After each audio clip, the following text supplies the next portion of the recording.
അപ്പോൾ സ്ത്രീകളുടെ സമത്വം ഇതൊരു ചർച്ചയാണ് എന്ന പോലെ ജമാഅത്തെ ഇസ്ലാമിയുടെ പേര് പറഞ്ഞൊരു ചർച്ച. ജമാഅത്തെ ഇസ്ലാമിയുടെ നയങ്ങളോടും പ്രവർത്തനങ്ങളോടും സുന്നി മഹല്ല് ഫെഡറേഷന് യാതൊരു യോജിപ്പുമില്ല.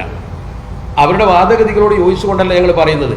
പക്ഷേ ഇത്തരം ചില ഇഷ്യൂ സമൂഹത്തിലുണ്ടാക്കി ശ്രദ്ധ തിരിച്ചുവിട്ട് ആ ശ്രദ്ധ തിരിച്ചുവിടുന്നതിൻ്റെ മറവിൽ, അപ്പോൾ അതുപോലെ തന്നെ സ്ത്രീകളുടെ സമത്വത്തെക്കുറിച്ച് പറഞ്ഞ് ശ്രദ്ധ തിരിച്ചുവിടുന്നതിൻ്റെ മറവിൽ ന്യൂനപക്ഷത്തിൻ്റെ ആനുകൂല്യങ്ങൾ കവർന്നെടുക്കുന്ന ഒരു പ്രവർത്തനം, അത് ശ്രദ്ധിക്കപ്പെടാതെ പോകുന്ന പ്രവർത്തനം, ഇത് സമൂഹത്തെ സംബന്ധിച്ചിടത്തോളം ഏറ്റവും അപകടമുണ്ടാക്കും എന്നാണ് ഞങ്ങൾക്ക് സൂചിപ്പിക്കാനുള്ളത്.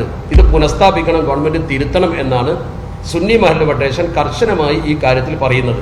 മാത്രമല്ല ഇത് മതസൗഹാർദ്ദത്തിനെതിരല്ല. കാരണം ക്രൈസ്തവ സമൂഹത്തെ സംബന്ധിച്ചിടത്തോളം, മുസ്ലിം സമൂഹത്തെ സംബന്ധിച്ചിടത്തോളം മറ്റ് ന്യൂനപക്ഷങ്ങളെ സമീപിച്ചോ സ്വാഭാവികമായി ഇന്ത്യയിൽ നോട്ടിഫൈഡ് ന്യൂനപക്ഷം എന്ന് പറയുന്ന മൈനോറിറ്റി വിഭാഗത്തിൽപ്പെട്ട ക്രിസ്തുമതക്കാരുണ്ട്, അതുപോലെ തന്നെ ബുദ്ധമതക്കാർ, ജൈനമതക്കാർ, മുസ്ലിങ്ങൾ, സിഖുകാർ, പാഴ്സികൾ, ഇവരൊക്കെ ഉണ്ട്. കേരളത്തിലുള്ള ജനവിഭാഗങ്ങൾക്കൊക്കെ ഈ ആനുകൂല്യം ഒരുപോലെ വെട്ടിക്കുറച്ചിട്ടുണ്ട് എന്നൊരു ന്യായം പറഞ്ഞിട്ട് കാര്യമില്ല. അവർ പറയുന്നതാണ് ആരോടും വിവേചനം കാണിച്ചിട്ടില്ല, എല്ലാ വിഭാഗത്തിൻ്റെയും ആനുകൂല്യം ഒന്നിച്ചാണ് വെട്ടിക്കുറച്ചത്, ഒരു സമുദായത്തോട് മാത്രം ഒന്നും ചെയ്തിട്ടില്ല. ഒരു സമുദായത്തെ വേർതിരിച്ച് വെട്ടിക്കുറക്കണമെന്നല്ല പറയുന്നത്, അത് ഏറ്റവും വലിയ അനീതിയായിരിക്കും. എന്നാൽ എല്ലാ സമുദായത്തിൻ്റെയും വെട്ടിക്കുറച്ചാൽ അത് അനീതി അല്ലാതാകുന്നത് എങ്ങനെയാണ്?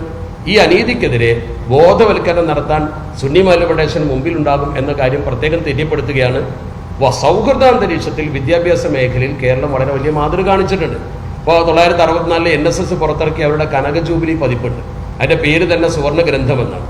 അതിൽ MRG പണിക്കർ എഴുതിയ ഒരു ലേഖനം ഉണ്ടാവുന്ന വായിച്ചാൽ മതി. പണിക്കർ അതിൽ പറയുന്നത്, ഈ മണപ്പാട്ട് കുഞ്ഞു മുഹമ്മദ് ഹാജി എന്ന് പറയുന്നൊരു വ്യക്തി വലിയ സമ്പന്നനെ, അയാളാണ് ഫറൂഖ് കോളേജിന് ഏകദേശം 112 ഏക്കർ ഭൂമി കൊടുത്തത്. അദ്ദേഹത്തിൻ്റെ ആശയങ്ങളോടോ ആദർശങ്ങളോടോ കടപ്പാടുണ്ടായിട്ടല്ല ഞങ്ങളിത് പറയുന്നത്, ഒരു വസ്തുത. മുസ്ലിം സമൂഹത്തിൽപ്പെട്ട ഒരു വ്യക്തി ഇങ്ങനെ ഒരു കോളേജിന് ഭൂമി കൊടുത്തു എന്നറിഞ്ഞപ്പോൾ അദ്ദേഹത്തെ സമീപിച്ച് SNDPയുടെയും NSSന്റെയും നേതാക്കൾ അദ്ദേഹത്തോട് സ്ഥാപനങ്ങൾക്ക് വേണ്ടി ഭൂമി ചോദിച്ചു. അതൊരു വസ്തുതയാണ്.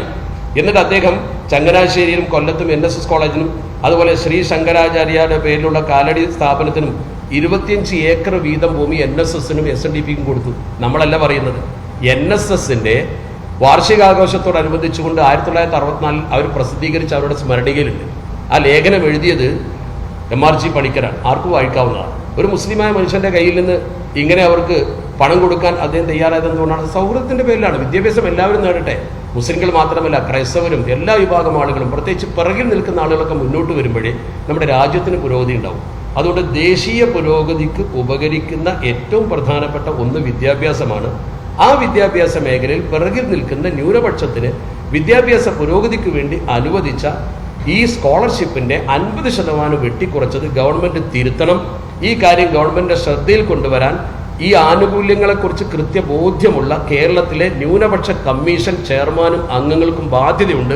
അവരാ കടമ നിർവഹിക്കണം എന്ന് വളരെ കൃത്യമായി സുന്നി മഹല്ല് ഫെഡറേഷൻ ന്യൂനപക്ഷ കമ്മീഷനോടും അതുപോലെ ഗവൺമെന്റിനോടും, ന്യൂനപക്ഷ കോർപ്പറേഷൻ, എല്ലാ സംവിധാനങ്ങളും നമ്മൾ കേരളത്തിൽ കൊണ്ടു നടക്കുമ്പോൾ ഇത് അപകടകരമായ ഒരു സാമൂഹ്യ ദുരന്തമുണ്ടാക്കും. പ്രത്യേകിച്ച് ന്യൂനപക്ഷം വളരെ പുറകോട്ട് പോകും, പാവപ്പെട്ട കുട്ടികൾക്ക് പഠിക്കാൻ കഴിയാത്ത അവസ്ഥ സംജാതമാകും എന്നതുകൊണ്ട് ഗവൺമെന്റ് ഈ കാര്യത്തിൽ പ്രത്യേകം ശ്രദ്ധ ചെലുത്തി ഈ 50% വെട്ടിക്കുറച്ച് തിരുത്തണം എന്നാണ് സുന്നി മഹല്ല് ഫെഡറേഷൻ ആവശ്യപ്പെടുന്നത്.